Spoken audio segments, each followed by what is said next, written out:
Hello friends, welcome to nursing current and practical. आज का जो टॉपिक है that is sutures, surgical sutures.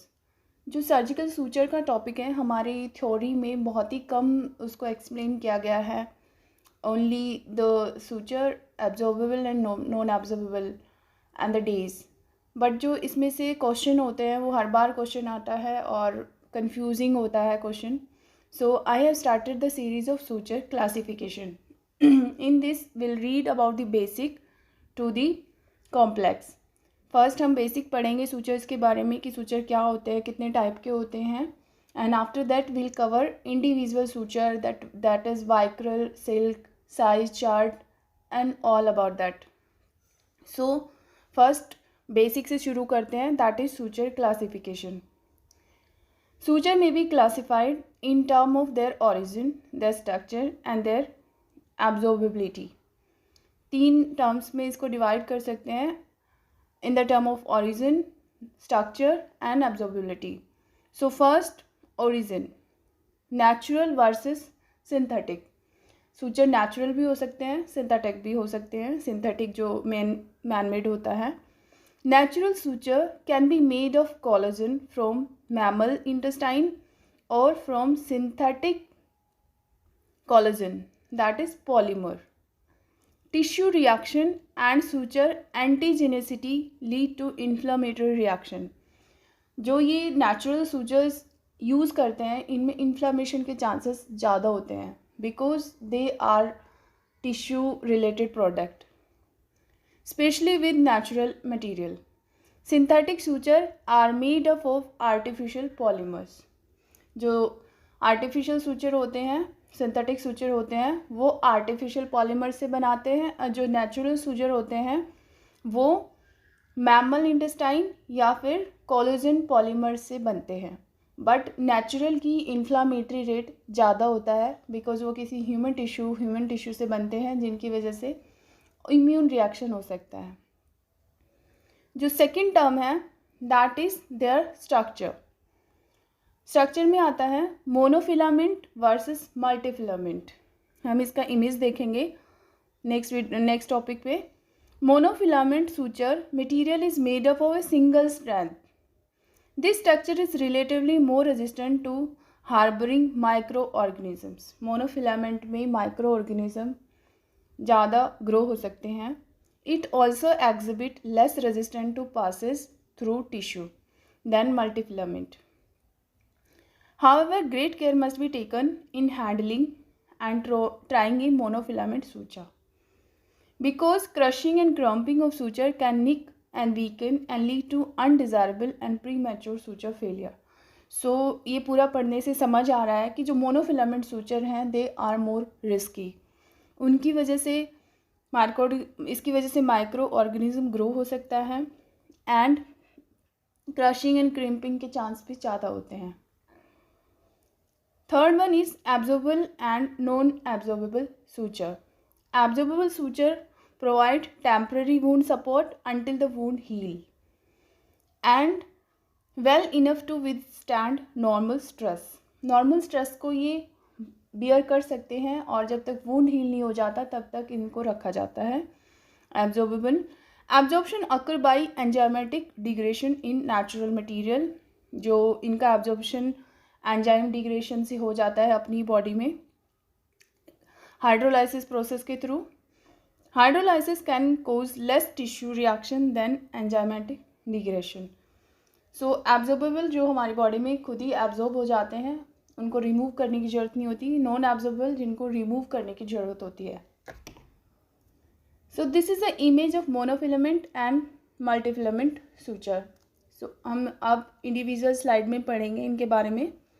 Monofilament के बारे में हमने पढ़ा था जिसमें सिंगल स्ट्रैंड होता है.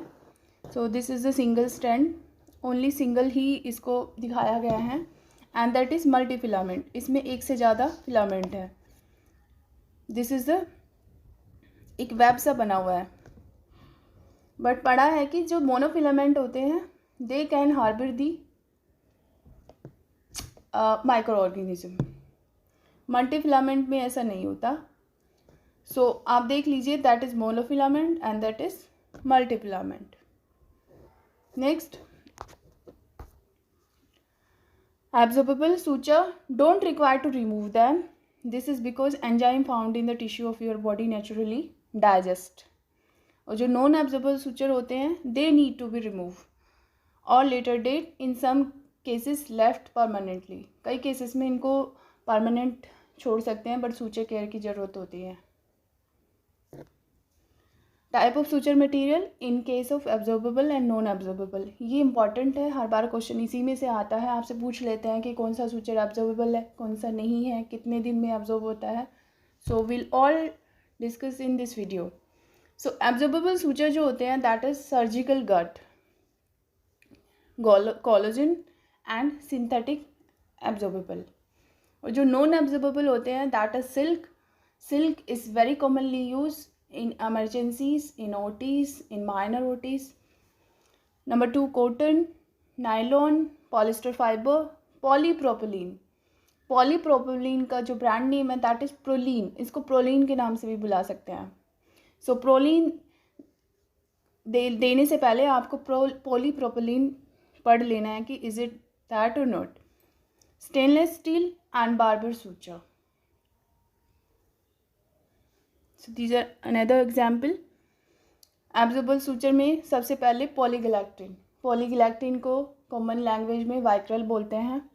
पर्पल कलर का होता है ये. इसके साइड चार्ट अलग अलग होते हैं. So will discuss in next video.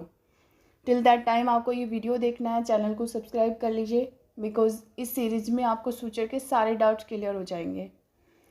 So first is polyglactin. This common language is वाइक्रल.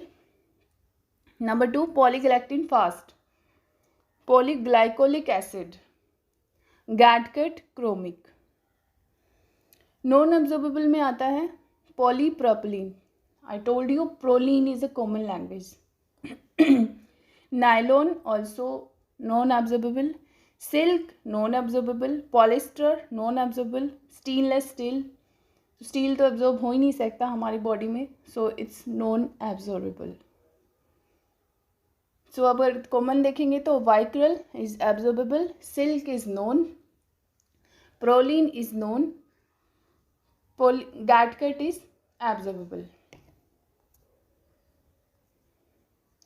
So this is a image of suture.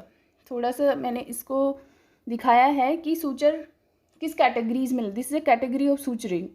जो फर्स्ट वन इज इंटरमिटेंट. इसको बोलते हैं इंटरमिटेंट. एक सूचर लेंगे, नोट करेंगे और फिर काट देंगे. That is intermittent. स्किन में ज़्यादातर इंटरमिटेंट सूचरिंग की जाती है. This second one is continuous. Continue, इसमें शुरू करते हैं, कॉन्टिन्यू करके लास्ट में नोट लगाते हैं. सो this is the image of continuous. Third is blanket continuous. So this is the difference. इसमें जो सूचर करते हैं और फिर यहाँ से ऐसे करके अगेन ऐसे करके तो this is blanket continuous. And fourth is retention. Suturing करके दोबारा से इनको रिटेन करने के लिए अगेन एक सूचर किया जाता है. That is retention. ये इंटेस्टाइन वगैरह में जहाँ पे इवापोरेशन होने के ज़्यादा चांसेस होते हैं उसमें कर सकते हैं ऐसा. और जो ये वुंड क्लोजर,